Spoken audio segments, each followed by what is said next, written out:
It's a goodie today, y'all. Listen, man, let's bring it in. MIC Podcast, episode 182. Everyone is a master of their own creation. Our guest today is a returning guest, one of our, OG guests for sure. We have in the building once again the esteemed Dr. Darla Timbo. Dr. Timbo, what's going on, yo? How are you? How you doing? Good. I'm excited to be here. I'm excited to be here. Again, we needed the element of our first meeting, just in the mix, while we chop it up and catch up. Again, not Taylor Port this time. Shout out to that. That's just where we're at in life at the time. Forgive us, but hey, It's okay. life's about improving. But no, yeah, thank you so much again for just coming through. Again, like I just think for anyone who may not have caught your episode, it was a while ago. It was like 50 or 51, somewhere around there. This is 182, so just to kind of reintroduce yourself to people who may not be familiar with you, that like are new to the channel or just like new to the page. I think it'll be dope, and like you always are dropping gems, so like I'm sure those will just come out naturally as we talk. But I mean, if you just want to catch us up on how life has been for you since, well, like I personally like see you just because like you were a part of the cohort, but just like from an audience standpoint, like it's been years. You feel me? So like what you've been up to. Well, I want to say thank you for having me back Of course. on here. I was pretty excited about being here Absolutely. today. So excited about that. I've been working. I don't know. Yeah. I mean, like really grinding. Um, Trying to think of thinking through some new like business endeavors and some things that I want to do to try to elevate like my practice. Sure. Try to elevate my professional practice, Atlas Counseling Services, but also try to elevate my own like spiritual practice. Yeah. So I really have been on that journey, just kind of diving deeper into some things and figuring out how me as a person really relates and is parallel with me as a professional, what that looks like. Um, I'm at the halfway point in life. I hope I live for a really, really long time. Yeah. Like that's my prayer. But Yeah. I'm at the halfway point in life, and everyone always jokes like, "Oh, you're doing this as a midlife crisis," but I don't really look at it like that. I don't look at midlife as us always being in crisis. Now, Right. crisis situations occur, yes. Right. Of course, right. But I really look at it as like this midlife awakening, and I feel like I'm really on that journey personally and professionally. So I've been doing a lot of that. Yeah. Figuring out like where business is going and trying to navigate doing some business with Yeah. some wonderful people in the community. 100%. Running my juice bar with my Yeah, husband. absolutely. He's yeah. there all the time. He's Okay. the face Copy. of Okay. 24 karat juice. Yes, man. And I'm in the background doing the paperwork. So I'm really happy. I'm really proud of him. And, I just support all the things he's doing with the store and everything. So, 100%. yeah, doing all that. Yeah, right. Like I just even like touching on the midlife crisis. Like I don't know. Like I'm not. My just thoughts on aging is just like I'm just gonna always be who I am. Like I am. Like just like as far as like I'm gonna age, I'm gonna mature, sure. But like I'm not like afraid of like I'm gonna hold on to just like what I find enjoyment in, just like what just makes me kind of get that kid like feeling again. Like, do you feel like people try to like because people abandon that at certain points whenever they are just going through life, that's when a midlife crisis kind of hits them? Or like what do you define as like a midlife crisis, quote unquote? I think the crisis part comes Yeah. in when people are having difficulty um, with having like navigated some of the earlier years or earlier like Right. stages of development. Facts. That's where I feel like the crisis comes Exactly. in. Right. I agree. Like if we think about um, Eric Erickson, psychologist, and his first stage of development is nature versus, well, his concept is nature versus nurture. But that very first kind of stage is looking at the connection. Do I feel safe with this person or in this environment, or do I not? Right. So we think about that. If I don't feel safe with like my caregiver, or someone, the person that gave birth to me, Yeah. that stage is unresolved. So I'm going to all the other stages, That's trying cool. to. No, but that makes a lot of sense. That's crazy though. Yeah, you're right. Yeah. It is. And it's like, okay, well, I'm not navigating, this safety. I'm not navigating potty training, which is like a whole nother kind of level of safety. Mm-hmm. I'm not navigating intimacy. I'm not navigating these other relationships. So I'm really in crisis all the time. Mm. And then I think when we get to midlife, when we're really, I think maybe becoming more grounded or trying to become more grounded, we're still in crisis because we've been in crisis the whole first half. Right, right. So I think that's where the crisis comes Yeah, in. no, I Like, we're agree. really lost Yeah. from this like psychological perspective. Yeah. But I don't know. Yeah. I feel like we have a journey too. Yeah. Like, we can resolve all those stages, we can work through all of those things. But I feel like we're always like becoming Right. too. Like, we're Constantly evolving. constantly evolving. Right. Yeah. So yeah, I might want to go back and like do childlike things. Yeah. I used to play the piano back in the day, and Oh, for real? yeah, Oh, sure. nobody knows. And Yeah. my family always jokes like, "Your fingers are so long. Why don't you need to still play?" And I'm like, Yeah. "Fingers ain't that long."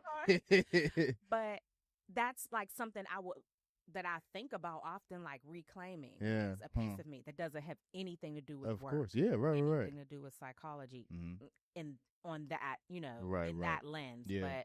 But with my development, yeah, Absolutely. yeah. And yeah, just let me remember, for those who may not know yet, Dr. Timbo does have a doctorate in psychology, and just does incredible work. Helps a lot of people out.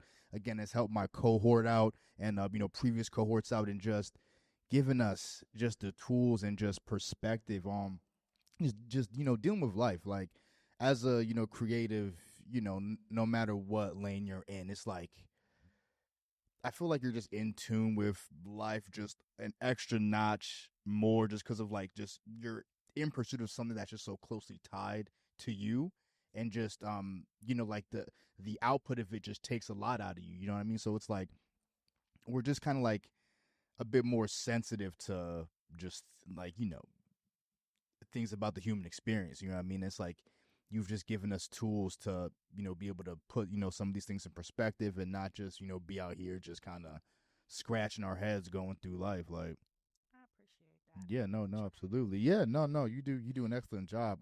So like you just even spoke about like ways that you were trying to like elevate just even like your personal, like we'll take the professional now like a little bit. What has that been looking like for you?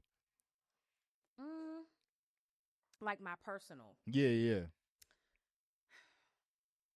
That was yummy. Oh yeah.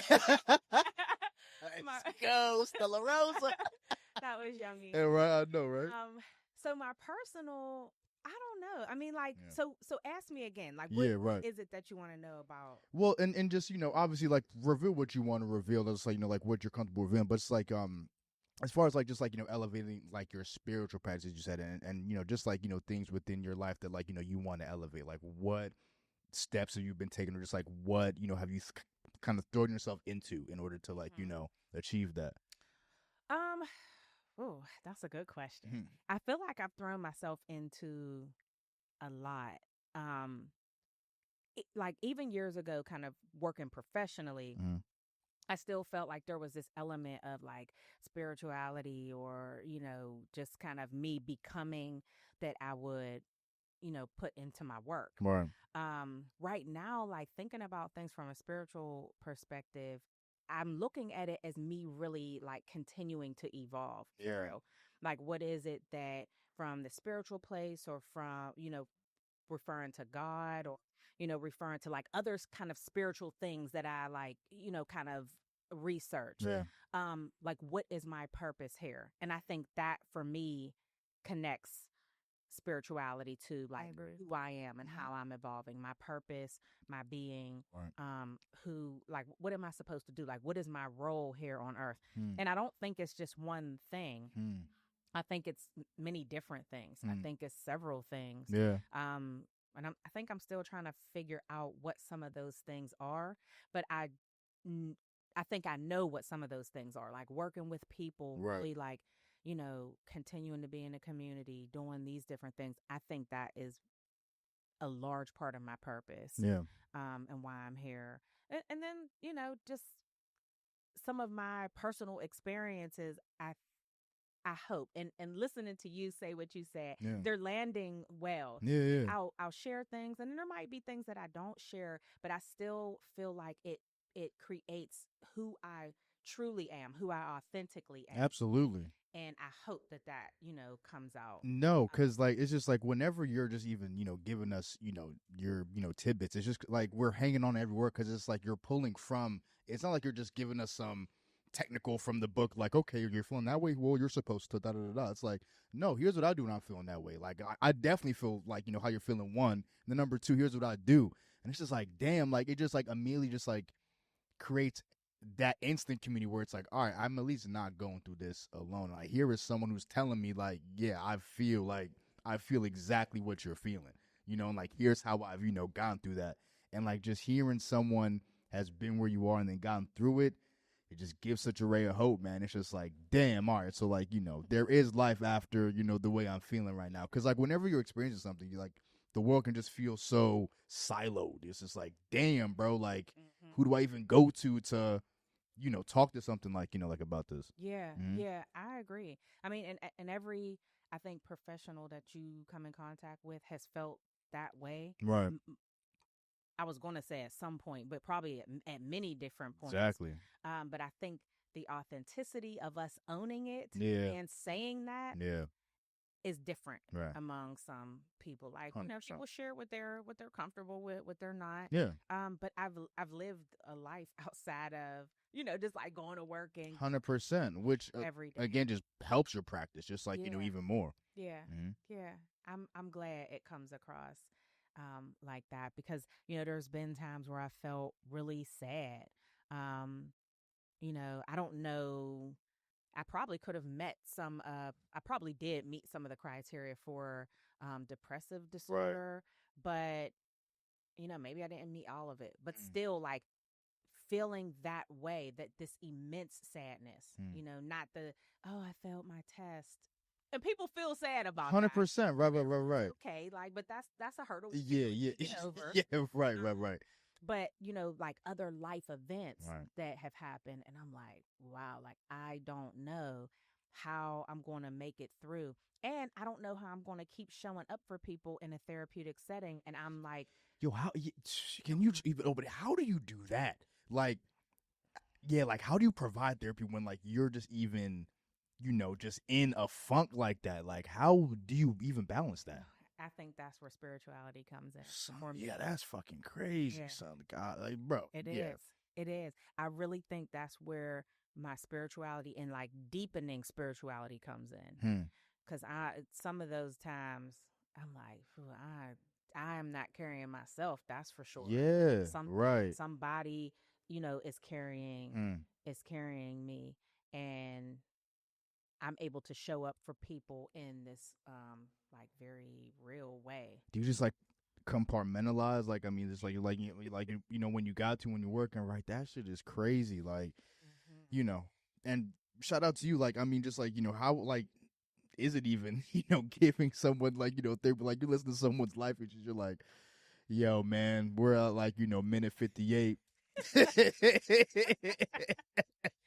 Sometimes it's like that. Yeah, right, Sometimes it's like that, but for real, like I really don't feel like that right. most often. Of course, of course, Sometimes it is like, oh man, I had a full day, like I'm really tired. It's nothing to do with them. of course. But most of the time, I'm like, I'm super intrigued with people's stories, Right. and their story goes on and on. Yeah. I don't care if I've seen someone for years. Yeah. Their story just continues, and that's Demanding, right. intriguing to me.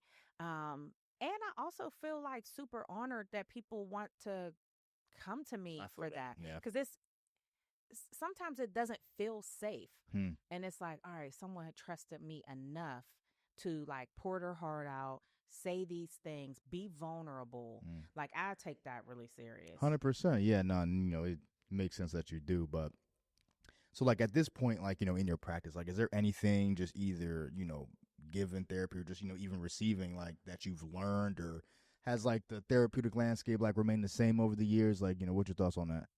I don't think it's remained the same. I think it's definitely more widespread now, the conversation Right, I around agree. like mental health and therapy and seeking help. Some of the stigma is Still go- kind of there, I guess. Like, yeah, right. it's It's moving. definitely shifted for because like when you first came on, like I think that was even when we were experiencing kind of like even like a boom Mhm. in mental health, like people just even like being open to talk about it. Yep. And now here we are years later, where it's like people are actively and vocally like going to therapy and like Yeah. seeking it out. Yeah. Mhm. And it's not just traditional therapy. That's true. Yeah, facts. Um, if we look at like a lot of the research and a lot of the findings and just the history of psychology, Right. um, a lot of what we know as therapists and clinicians is steeped in white Fair. I mean, patriarchy. yeah. I mean, it's facts. And like everybody's not a white man. Yeah. So, Really? yeah, yeah. Yeah. Like, Yeah, yeah. I'm good, right? All right, word up. We good. All right, word. so we want it to like be different and feel different. Yeah, right. And I think the traditional sit in my chair and let me psychoanalyze you is not the thing. There is some of that still. Right. There is sit in my chair and let's talk. We use different therapeutic modalities and Right. things, but we use different modalities in general. Hmm. Like I might do a meditation with a client. I have a sister circle that I do, and Okay. women come. It's therapeutic in nature, but Yeah. it's not group therapy Right. as we would typically know it to be. Right. So I think we're using like a bunch of different things. So it's moving in a good direction, I think. No, no, no. I completely agree. So like just like as far as like like has there been any like stubborn like patients or clients that you had? Like how do you deal how do you deal with that? Like you're just like, yo, like I told you to leave her. It's like, but you keep like, yo, like I know, doc, but yo, come on, like I know. Sexy Red just dropped a single, and yeah, yeah. Look, Well, yeah, we're all stubborn yeah, sometimes. Every last one of us, even a therapist, yeah, even me. yeah, right, 'Cause right. I definitely have my stubborn ways. Like, oh no, I'm not doing that. Not doing that. Right, I'm doing it my way over here, I know. and this way is gonna work. And Yeah, even if it right. seems like it's not gonna work, I'm gonna make it work. Right. So, we're all stubborn sometimes. I mean, I have had stubborn clients over the years, but it's really not that bad. Okay, yeah, all right, It's word. really not that bad. All right. I think one of the cultural components Yeah. that I love about um, being a Black therapist, having I have a diverse clientele, but Yeah, right. I have majority Black clients Yeah. right now. Yeah. I think one of the exciting things is there are things that don't have to be explained, and there's a Yeah. dynamic Yeah. that's so exciting. Like even if the client's being super stubborn, Yeah. I don't have to use a textbook response. You just give them that low, like, yo, come Yeah. on, son, like, There's a lot of like cultural body Yeah, language that yeah. I don't even have to say anything, and they don't. yeah, yeah. I'm just like, I know you ain't listening, and they know they ain't listening. And Yeah. then we talk about some things, but I love that. I Right, love right. that, and that's not traditional. Right. That's not the traditional model that like we learn. Like Mhm. there's a lot more that can be conveyed. So Yeah. they could be stubborn, Yeah, right. and we just work through it. Just work Don't it really out. stress me out that much. I feel like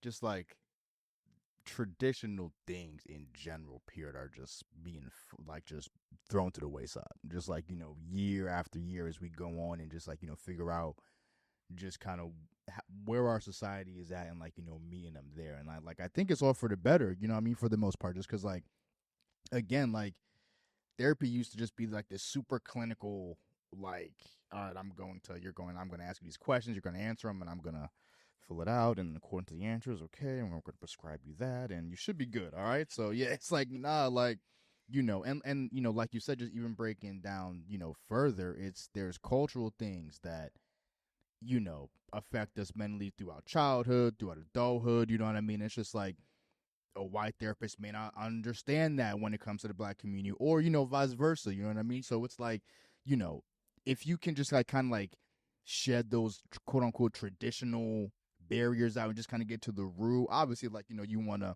help this person out, professional, like all that stuff, but it's just like removing that stigma of like it has to be this way or else it's not therapy. You know what I mean? Like, yeah. There's so I teach at Penn West, Okay. Cal U campus. I've been Okay. there for like almost 10 years. Oh wow, shout out So to I that. teach Yeah. in their psychology department. And one of the classes I teach is the theories of psychotherapy. And we talk about like all the different models. I teach them, all the things that have to do with the models, the modalities, how they're implemented, Right. all of that.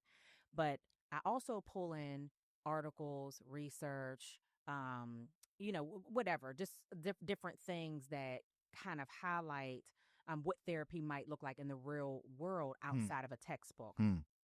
One of the things that I share each year is that the number one factor for optimal outcome the number one factor for optimal outcome in therapy is therapy and medication combined. You get the best outcome. Okay. Everybody doesn't need medication. Agreed. Yeah, right. But everybody can benefit from therapy. Agreed. You have to be in this like terrible place. I know, yeah, right. Elevate yourself. Yeah.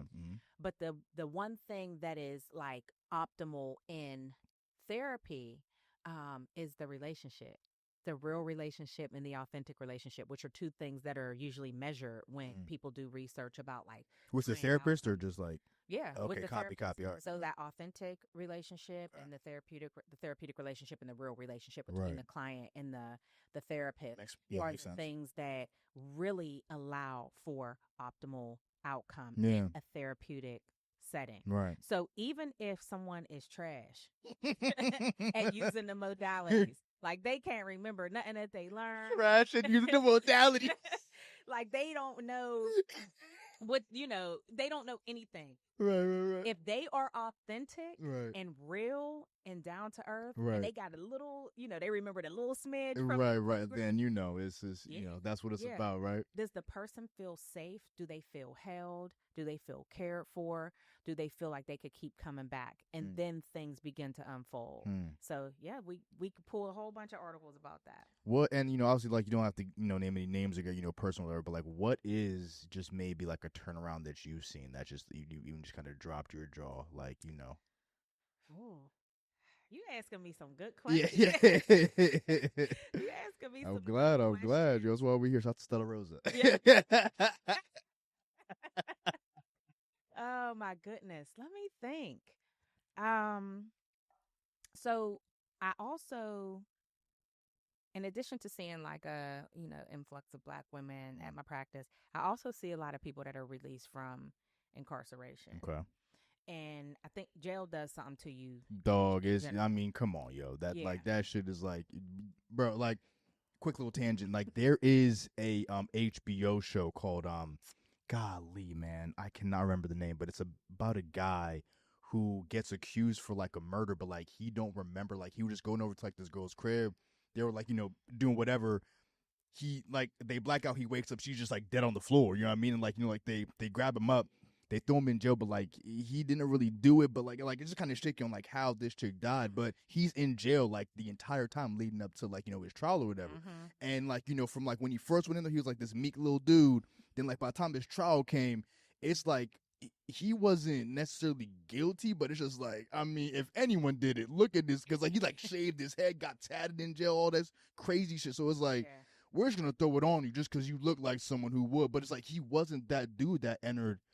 Get like he had to do stuff in prison to just like ensure his survival. Period. Like they didn't care what he was on trial for. So it's like just being in there. Period, bro. It does something. It's crazy. Something.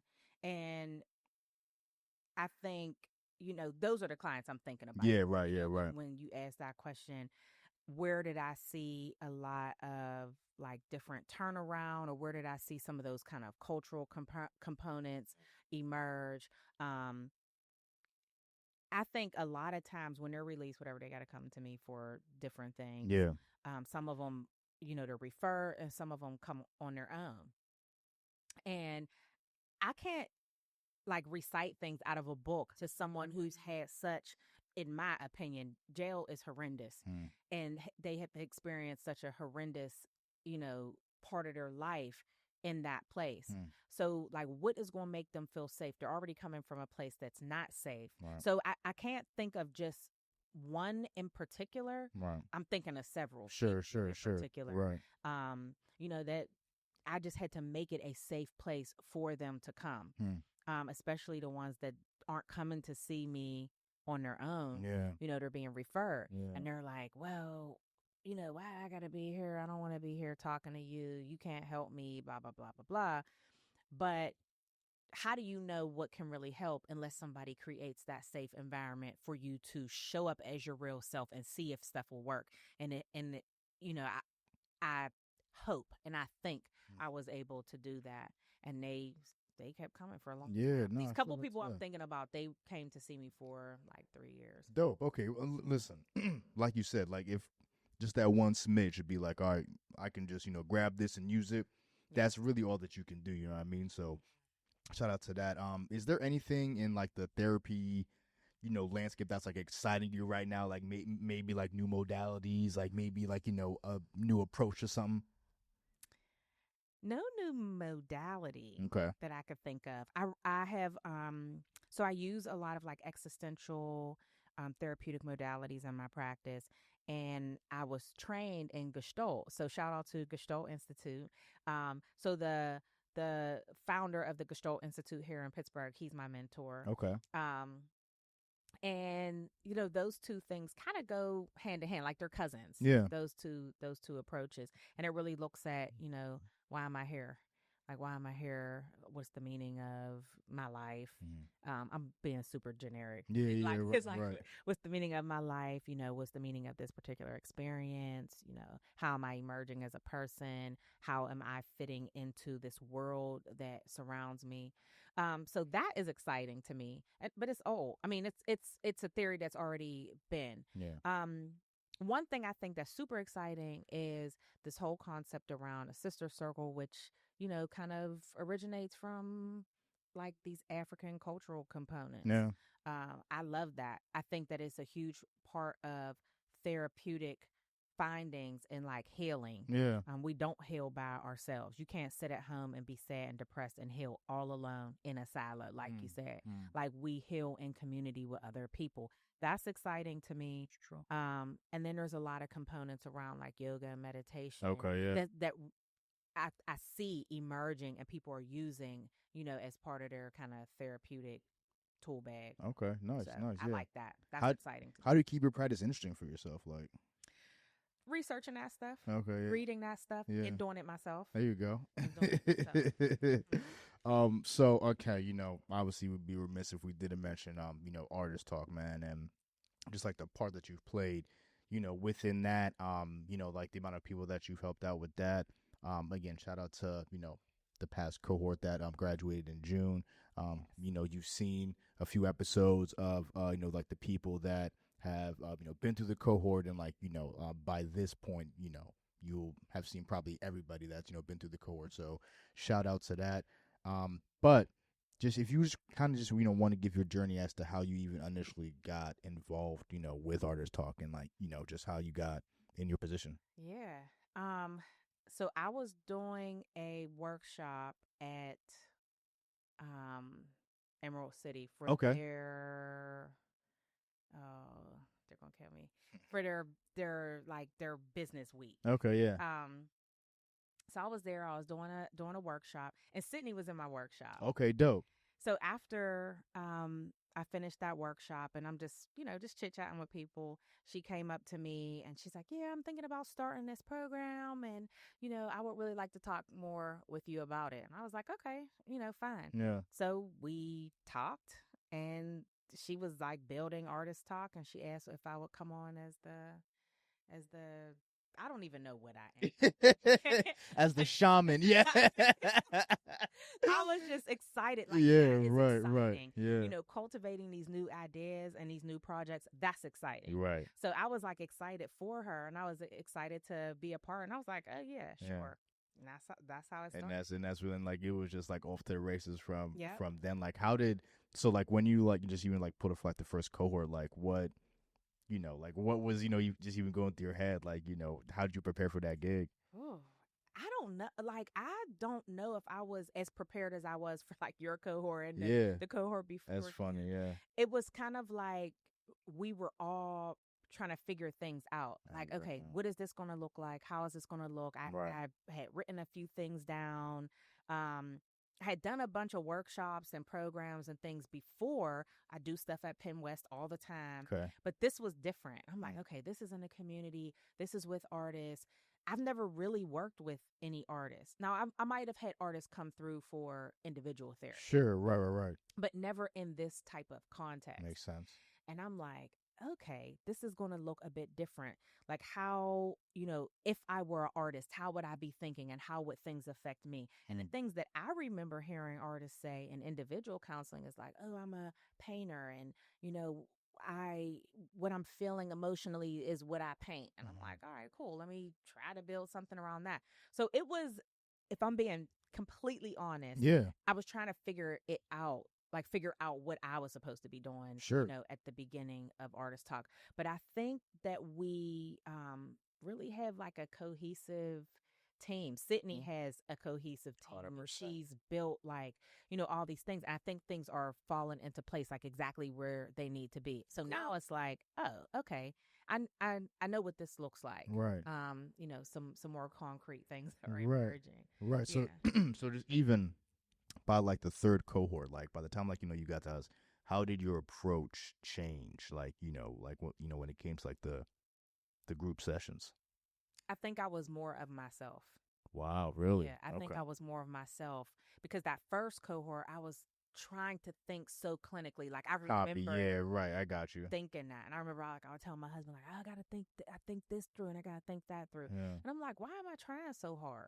Like there's nothing wrong with trying hard. Right. There's nothing wrong with like putting your all into it, which I do, but I think it's okay to also like be your real self, putting your all into it. And I think when we got to your cohort, I was like much deeper into like doing some meditative things myself, and I was like, oh yeah, I'm just going to show up how I show up. This is how I talk. This is how I dress. This is how I am. Like this, I'm just showing up like this, and my hope is somebody gets something out of like the conversation that emerges. There were a couple of times in your cohort that I didn't plan anything for real. Like on purpose. Because I kind of fed off of what happened the month before. Right. And I was like, I want this to be like raw and authentic. And it came through. It came through. And I think sometimes a lot of healing happens like that when you're not so rigid and when you're not like, okay, I have, it's got to be this way. Yeah, right. 2. Yeah. Exactly. Yeah. What was one of your favorite cohorts, just like off the top of your head? When we went to the Rabkin Garden. Yeah, that was fire. Yeah. That was one of my favorites. Oh man, I have some like I like going to the places. Yeah, right. I low key like these little artsy places. Yeah, right. It's a vibe here. Yeah, right. Yeah, so I love that. But the garden is always like this amazing vibe. So yeah, it was so dope. It was just like the pond and like just like like the literal garden in the back. It's just like how can you not heal and in that environment? It's amazing. 100%. It's amazing. 100%. Yeah. So I like all the places. Yeah. We went to another place in Lawrenceville. Our cohort, right? I think so. In Lawrenceville? I think it was Lawrenceville. Maybe it wasn't. I think it was the cohort before you. Okay. I think it was the cohort before you. Okay. But it was some like I can't remember the place, but I enjoyed it. It was next to the candle making company, and it was upstairs, and it was nice. That's dope. But I also loved the City of Asylum. Oh, where we made the bags? No. Is that city? Which city was on? Remember, we're on the north side, and we were at that little place that had that basement room, and then it had the stage, and you all did like a reenactment, and it had. Okay. Yeah. No. Yeah, that was dope too. Yeah. That was when Quest did the sound bowls. Yeah. I think. Yeah. That was dope. It was. Yeah. Yeah, because he was there that day. Yeah, but that was Rabkin Garden, my number one. Yeah. City of Asylum. Yeah. I hope the City of Asylum. I think you're right. Yeah, but I think you're right. That was my number 2. Yeah. I love that place. Yeah. No. It was definitely dope. Hey, and we got the 24 karat juice vibes too. You know what I mean? So that was also we shout to the plug on that. But So like just as far as our cohort, was there anything that you wanted to prioritize specifically, or again was just kind of just like a free flow? Yeah, yeah. There was some strategy for sure. Mm-hmm. And then there was some free flow. Yeah. I wouldn't change anything. Hmm. And I really look at life like that for Yeah, real. There's a lot that I wouldn't change. I feel like, the things that happen is part of our story. I agree. And it kind of helps us to grow and evolve into these older, more mature beings. Yeah, And yeah, I wouldn't change anything. absolutely. Not at all. Was there anything like? Well, let me not say was there anything like. How has it been? Rather, just from the first cohort to like our cohort, just watching these group of people, from the first time you're meeting them all the way to like their graduation. What's it like just even seeing people evolve, become more open, like just even in our cohort, like yeah, you saw that in real time, people just from the first cohort they were just kind of like yeah, and like by like the last time they're the first one to speak, so like Yeah. I always love stuff like that. So just like from your perspective, like how has that been? Just like throughout all your cohorts that you've been a part of. Yeah, I love it. I Yeah. love it. It's like this emergence. Right. I always think of I visualize a lot of stuff. I dream a lot. I'm like, what, that was crazy dream. Yeah. Or what, I killed that person in my dream. Like I'm so Yeah, yo, my bad. Like, yeah, I'm just DM him on Instagram. Yo, my bad for in your dream. Like, but I love like visualization. sure. And I always think, and this was from the first cohort, I would always have this like visualization of just like a flower growing. Yeah. I have lots of plants. I like plants, whatever. I like being outside. I like cutting the grass. I like, just being outdoors. Sure. And I always just kind of think of, a plant just kind of Growing, coming right? through the Yeah. dirt. Mm-hmm. Mm-hmm. 100%. Mm-hmm. Yeah. And we're the same for real. Yeah. I mean, we're the same. How do you think, from the first cohort to, now that like, you've maybe evolved, or like how was your approach to, your practice, like, maybe evolved just from, being part of the cohort? I think I look at myself in that same way. Hmm. Just like, oh, I'm continuing to evolve, and that's okay. Like Right. that's a good thing. Exactly. I know a lot of people that are old but not wise. Hmm. And I'm like, oh, you just got old. Like Hmm. you just decades old, but Yeah, not right. that wise. Right. I want to be decades old and wise. Absolutely. So I think throughout the cohorts, um, I've grown in that way. I've grown in, just showing up in my kind of therapeutic realm just as myself. Yeah. And, integrating like all these different things that I've learned. Yeah. So yeah, I can see myself emerging that way. I've seen myself emerging that way in other spaces too. Okay. Like just here I am. Yeah, right, yeah. Here I am. 100%. You want this therapy or not? Yeah, yeah. So what are you going through? Right. Like, yeah, you want to get healed or what's up? Like, yeah, yeah. That's funny as hell. Nah, and just like even just from like, your opinion, again, just like, being a part of these cohorts, right? Like what's your like, thoughts on just like the creative scene in Pittsburgh? Like, just because you've observed it at least like, pretty intimately, like. I was blown away. Yeah. The first cohort. Yeah. I was like, what? I'm like, all these creatives are here? Mm-hmm. I was really shocked. Hmm. Like I had been to a couple like, kind of things throughout my time like around the city or whatever. Right. But I was shocked. I was shocked. Second cohort, I was like, "Oh my goodness." Third cohort, I was like, "Oh my goodness." Like I think the creative scene here Great, is right. so like under recognized. I mean, it's amazing the amount of people that are doing these amazing artistic and like, creative things Yep. is wild to me. Yep. And it's like they're in the shadows. I'm like, I know, right? For real. come out of For the real. shadows. Like the stuff that you're doing is outstanding. I went to Dance Africa. So like every year I try to go to Dance Africa. Okay. And Where's that at? all over. It was Okay. on the north side this Okay, year. copy. All right. And I love it. Like I like African dance. And I just like artsy stuff. Yeah, right. And even that, even that, I'm like, wow, like this is culturally, this is in us. Yeah, right. Like this is in us. and it just I'm loving how all the things are just coming to the forefront. Absolutely. And that's what the cohorts have really shown me and taught Yeah. me. Like people just, in the way that they dress, in the way that they move, the way that they talk, the way that they draw, paint, sing, rap, like spoken word, whatever. It's amazing Yeah. to me. Yep. So I've gotten to a couple things. For My sure. schedule lighten up. I'm coming to everything. Yeah. Right. Right. Right. So it's really good. I mean, it blows me away. Yeah. And I think that it would blow other people I away agree. too, as it continues to like come out and Yeah. emerge. What like what does like your typical schedule just even like look like, just like being involved in something like the cohort, your job. You know what I mean? Like how do you, what's that look like for you when like you're balancing all those hats? I don't even know. Yeah. I don't even know. Um, I'm all over the place sometimes. I see clients a couple times a week. Um, I teach 2 or 3 summer classes every Okay. summer. I teach 4 or 5 classes during the semester, like the fall and spring semester. So I'm driving, back and forth Right. to Penn West. Um, I'm running around, Jitney and my kids around, and doing stuff with them. I'm staying up late to do like paperwork and things for my practice and the juice bar. Yeah, right. And sometimes when I can, I go down and like help my husband at the juice bar actually like wait on customers and Yeah. make juice. So I don't really have like a concrete It's like, yeah. schedule. Do you prefer it that way? Um, I like some of the flexibility. Sure.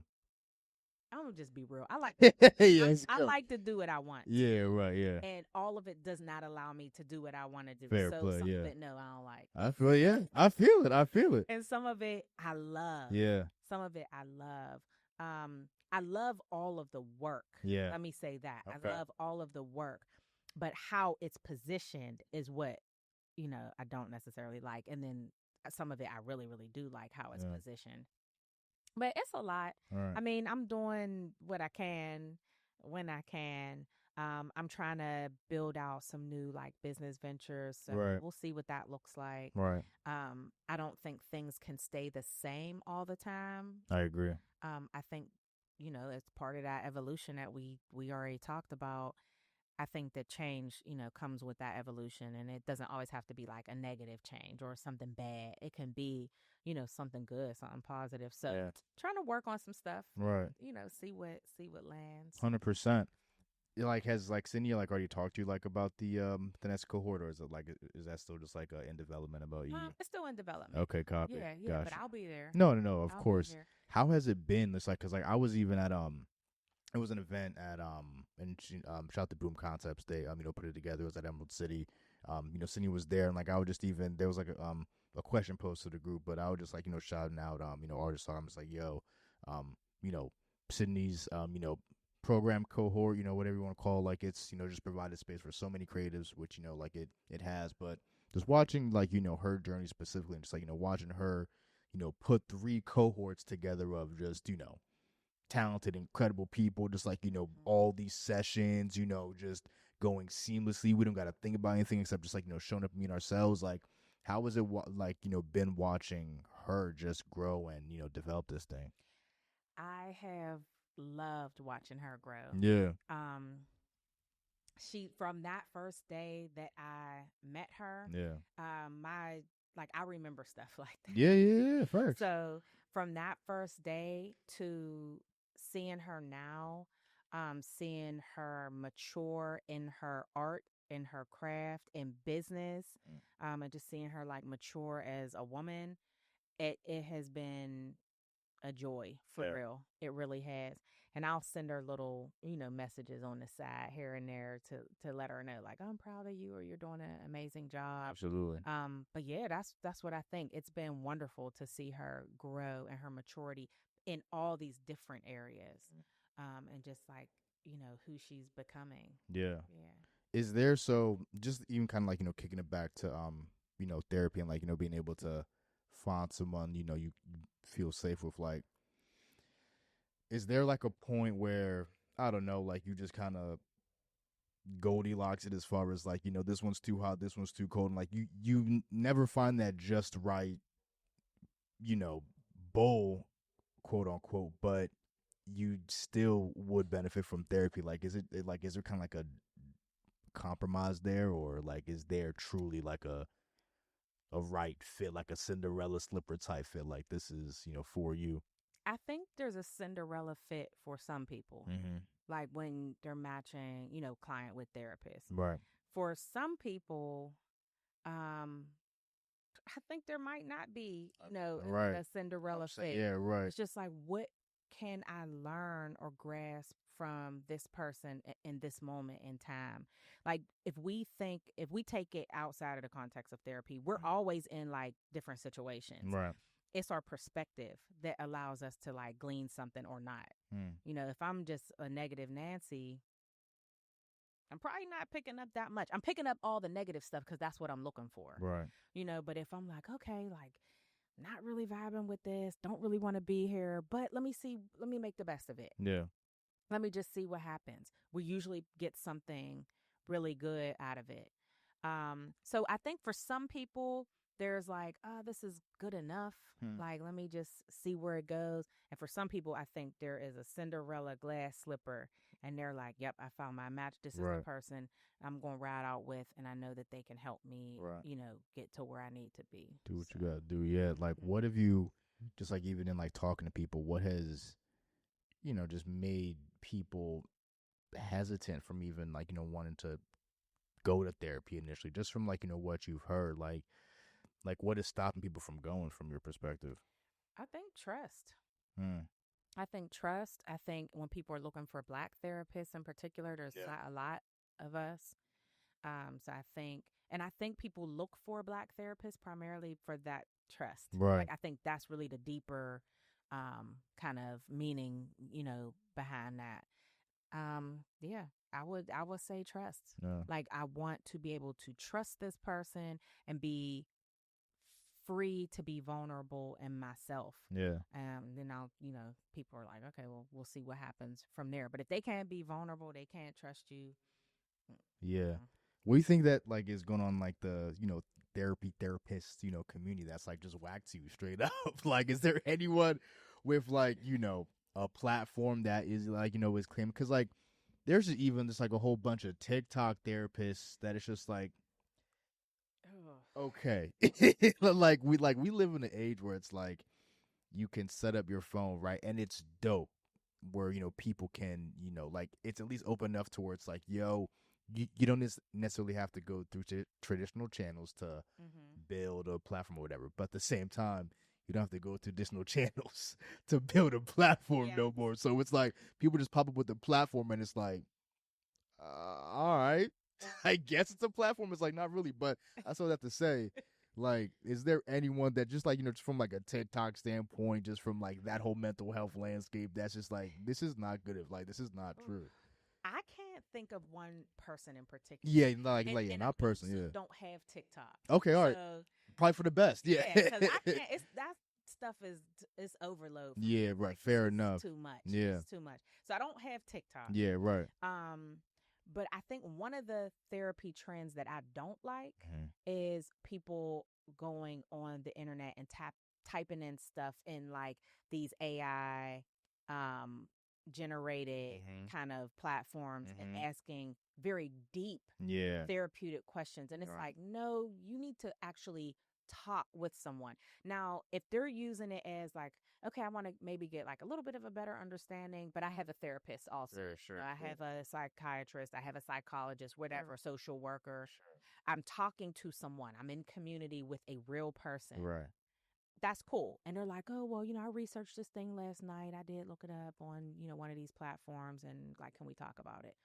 I don't think anything's wrong with that. Yeah. But people that are not connected with someone Right. and they're solely using AI, Mhm. I don't like that trend. That's Agree. wild to Yeah, me. that's crazy. It is. Something like It's yeah. not it really takes the humanity out of it. You need to heal with another person who has studied. Like, I have studied for decades. Right. At the I don't know. I never nobody ever knows how old I am, and I Yeah. just chuckle, but Yeah. I've studied for decades. Yeah. Like I do research, like I'm always grinding.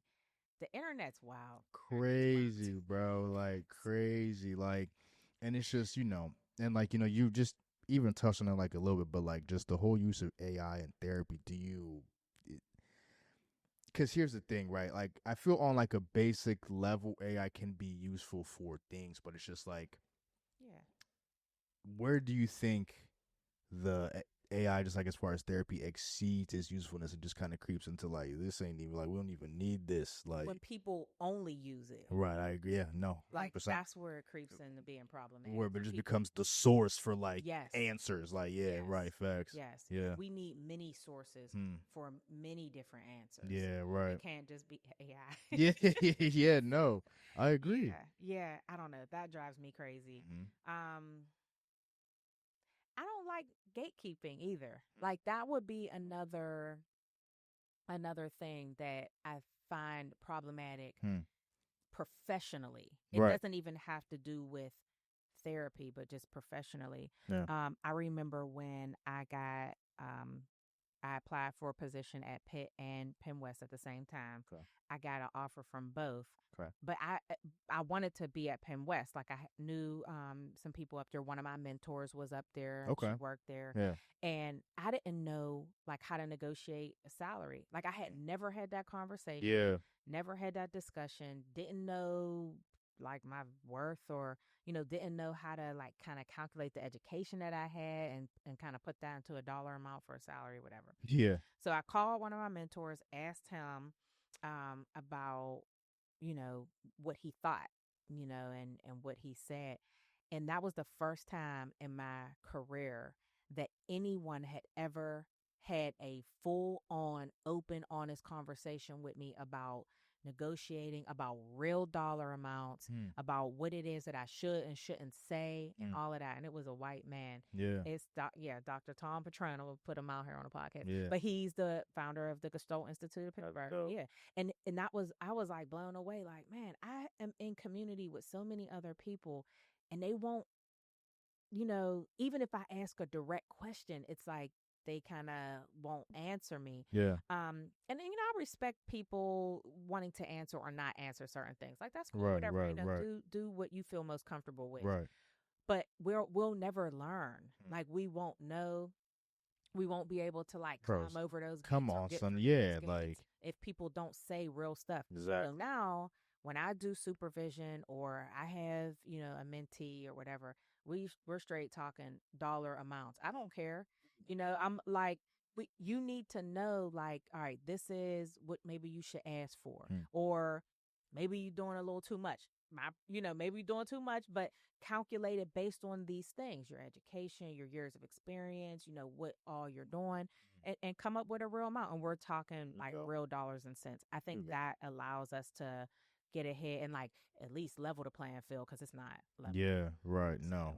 100% agree. I mean, very well said. But you even kind of touched on it, like a little bit earlier, just like as far as your business with 24 karat juice. So I just want to, just kind of even ask, like, how's that been going? What have you been, up to as far as that goes? it's going really, really well. Yeah.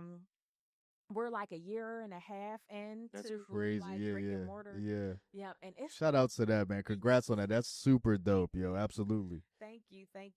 It's going really well. It's going really well. We have, a lot of traffic coming in and out. I want to say shout out to those nurses from Children's Hospital because they do not play about 24 There karat we juice. go. There we go. Shout out to y'all. Yes. And like a lot of the people that we have connections, my husband and I have connections to in the community, they are always coming through, always supporting. At what point in your practice, like, do you feel like you just even kind of like diverted from like more traditional therapeutic, techniques or like? I would say like around the pandemic because it was all weird. Okay. And then I think other things just started to emerge or started to like interest me. I completed that Gestalt program like right towards at the beginning of the pandemic. Okay. Yeah, I finished. What did that entail? Like classes every week. It Yeah. was amazing. So the classes were ran as if we were receiving the therapy. Wow. And it was 2 years. Yeah, it was really good. It Wow. was really good. We did a lot of the exercises. We did a lot of deep, like exploration into ourselves. It was deep. There were a few people in my cohort that weren't therapists who just wanted to kind of go for their own like personal journey. Wow. So it was powerful. It was Yeah. powerful, powerful experience for myself and powerful for me to use some of those techniques Right. with clients too. Right. But like you were saying, like so like at just like what point did you just even kind of like step away from like the clinical technical stuff from like when you were doing your own. Yeah, it was definitely the pandemic. Okay. Okay. Yeah. It's So pandemic. didn't Okay. use clinical stuff. Yeah. Yeah. Right. Of course. But I knew, like, I could tell, like, okay, this is like an unprecedented time. This is something different. This is something wild that's probably, hopefully, never going to happen again in Yeah. all of our lifetimes. Yeah. So something has to be different. Something has to look different. Even virtual therapy Right. was different. Right. So, just kind of thinking outside the box, like how can I keep people fully engaged? And I'm like, okay, doing a lots of textbook stuff is not going to keep people fully engaged. I don't know. So that's when it changed. That's when I kind of like recognize a shift, in my work. No, I feel that. Is like, is there any particular, I guess, and just like explain like what a modality is, because like we've just been like throwing that word around, assuming people like know what it is, like a therapeutic method. Yeah, right. So existential theory, Gestalt theory, cognitive behavioral theory, Yeah, right. reality therapy. Let me think. I don't know. EMDR. Yeah, but just like those a types of things. Yeah, just like a technique or just like a method, Yes. in order to achieve like a therapeutic result, Yes. or just like a result in that space. But Yep. is there any ones that that's like personally find like super effective, or just like that you can attest to? Yeah, I mean, I like existential. I study and refer to that often. Gestalt, have studied that. Went through a program. Yeah. I think those allow for deep exploration of someone's life. Um, CBT is cool, cognitive behavioral therapy. It's more strategic. So if I'm seeing someone maybe for a shorter period of time and they want some more solution, there's a solution focused therapy too, or modality. But like CBT, we look at the thinking. So how does our thinking kind of play out in real life? What does that look like? How does that set the stage for how we're going to go forward? And there's like maybe some more concrete like homework assignments that come with that theory. Oh. So sometimes I'll use that, like, oh, I want you to do this particular thing, record this and bring it back to me. There you go. So yeah, those I would say those are some of the ones. Motivational interviewing. So there's a ton of research on motivational interviewing. Yeah. And I like using some of those concepts in conjunction with what I already use, because it's really you're getting someone you're helping to get someone out of their rut. What are these motivating factors that allow us to behave the way that we do? Yeah. So we look at a bunch of that stuff like within motivational interviewing. So yeah, I like those ones. Word up. No, I mean, like, that sounds all like super effective. Yeah, right. I'm sure it is. Again, you're a habitual jewel dropper, as we say. So I'm sure they're they're effective. But Dr. Timbo, thank you so much for coming up. Thank you so much for returning to the pod, the show, the platform, whatever you want to call it. But thank you. This is just the again, the point in the pod where if you want let people know where they could find you for your services, if you want to plug the 24 karat juice, where they can find that page and everything, website, whatever. But the floor is yours. Thank you for enjoying some Stella Rose with me, Yes. some We're wine gonna again. finish that one. No doubt. But yes, please, the floor is yours, and again, thank you for coming through. Okay, thank you. 100%. So where you can find me, Yep, is atlascounselingservices.org. okay. And you can just go to my website and check out all the tabs. Okay. I'm also on Instagram at Dr_D Timbo. So Dr_D Timbo on Instagram, and I'm just Dr. Darla Timbo on Facebook. And for 24 karat juice, you can find us at 24 karat juice on Instagram. all spelled out, like all one big long word, 24 karat juice. And we're located at 4114 Penn Avenue, right on Penn Avenue, Yeah. Bloomfield, Yeah. across from Children's Hospital. We're open most days till 5 o'clock. We're open on Saturdays till 4. Love that. All right. Well, listen, man. MIC Podcast episode 182. Everyone is a master of their own creation. We got Dr. Timbo in the building. Sorry for those technical difficulties, y'all. And we're out, bro. Peace.